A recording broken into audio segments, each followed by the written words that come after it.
L'exercice 15, page 64, va nous permettre d'aller traiter une question assez classique quand vient le moment de traiter un exercice sur un titrage par conductimétrie, c'est-à-dire interpréter le changement de pente que l'on observe lors du titrage.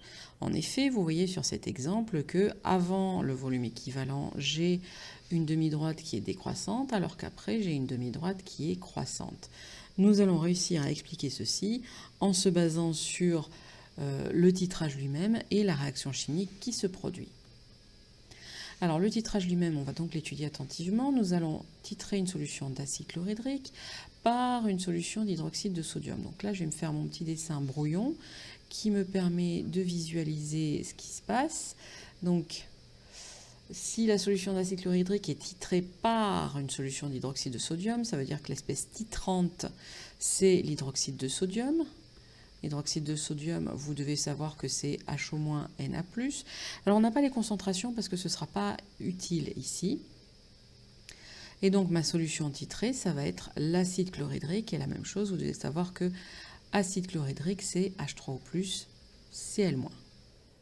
Ensuite, il faut savoir ce qui se passe pendant un titrage. Et surtout, les liens avec l'équivalence. En effet, on sait que avant l'équivalence, un des deux réactifs ici de ce support, de cette réaction support de titrage, est réactif limitant. Avant l'équivalence, c'est l'espèce titrante qui est limitante. Après équivalence, c'est l'espèce titrée. Donc ça, c'est effectivement, c'est notre base. Alors pour interpréter ce changement de pente, eh bien, je vais le faire en deux fois, une fois avant le volume équivalent et une fois après. Alors avant équivalence, je viens de dire que c'est donc l'espèce titrante qui est limitante. Donc ici, c'est HO-. Une fois qu'on a établi ce fait, on va faire la liste des espèces chimiques ioniques qui se trouvent dans le bécher, ici, où on mesure la conductivité. Je vous rappelle, il n'est pas utile d'aller faire le tour de ce qui se passe dans la burette, vu que la conductivité, on la mesure ici dans le bécher. Alors, les ions qui sont présents, nous avons H3O+, qui est présent, dont la quantité de matière diminue, mais qui est toujours présent, vu qu'on est avant équivalence. Nous avons également Cl-, parce que finalement Cl- n'est pas consommé, c'est un ion spectateur, donc sa quantité de matière ne varie pas. Nous n'avons pas d'hydroxyde de sodium, étant donné qu'il est consommé immédiatement après avoir été introduit dans le bécher. Et par contre, nous avons bien des ions sodium, parce que à chaque fois qu'on rajoute de l'ion hydroxyde, on rajoute en même temps de l'ion sodium, qui n'est pas un réactif et qui va donc s'accumuler dans le bécher. Donc si je résume, dans le bécher, nous avons les ions H3O+, Cl- et Na+. Ainsi, une fois que j'ai fait le tour des ions présents en solution, je peux écrire la conductivité.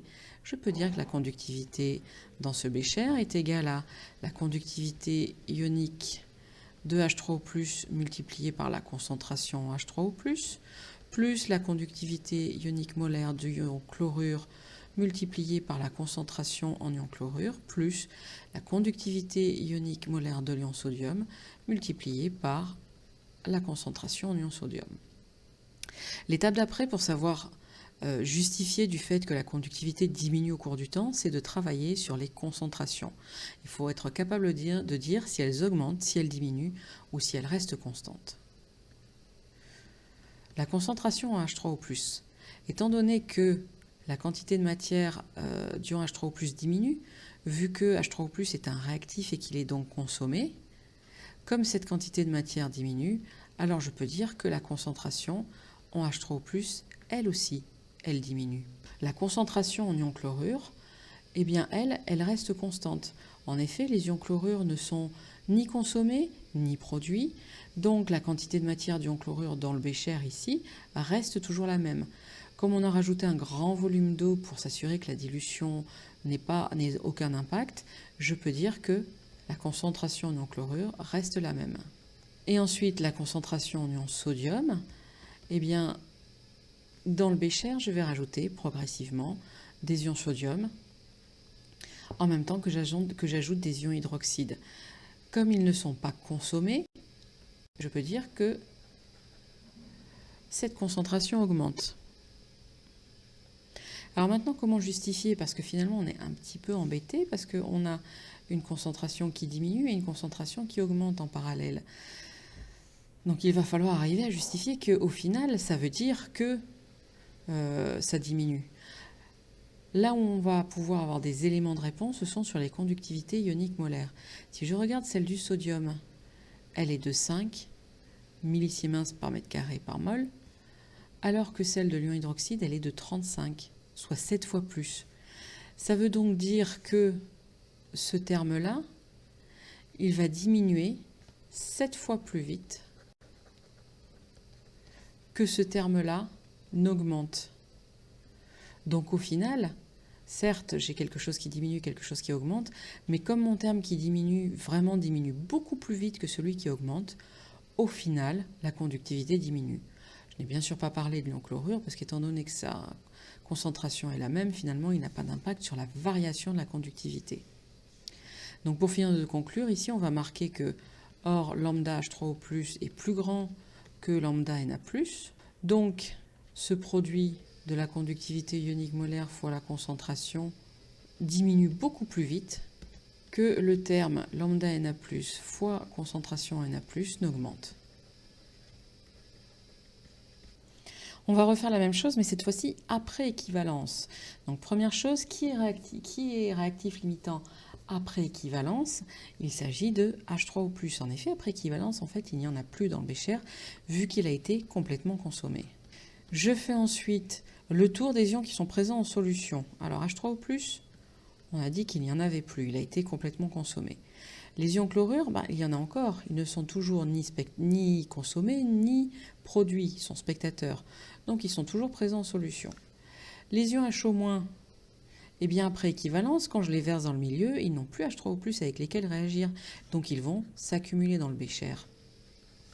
Et les ions sodium vont faire rigoureusement la même chose, comme avant équivalence finalement, vu que eux non plus ne réagissent avec personne. J'en profite donc pour écrire la conductivité. Ça va être égal à la conductivité ionique molaire du chlore multipliée par sa concentration, plus la conductivité ionique molaire de l'ion hydroxyde multipliée par sa concentration, plus le dernier terme, conductivité ionique molaire du sodium multipliée par sa concentration. Je vais faire le même travail que précédemment sur les concentrations. Concentration en ion chlorure. Eh bien, comme tout à l'heure, l'ion chlorure n'est ni consommé ni produit. Sa quantité de matière depuis le début n'a pas changé. Donc, sa concentration reste constante. L'ion hydroxyde, eh bien, comme je l'ai dit, il s'accumule petit à petit dans le bécher au fur et à mesure qu'on le verse, vu qu'il n'a plus personne avec qui réagir. Donc, sa concentration augmente. Et l'ion sodium, eh bien, comme tout à l'heure, pour les mêmes raisons, sa concentration augmente étant donné que on continue de le verser et qu'il ne réagit lui non plus avec personne. Donc là, c'est plus immédiat. Nous avons un terme qui reste constant, un terme qui augmente, plus un autre terme qui augmente. Donc au final, on peut conclure directement qu'après équivalence, la conductivité augmente.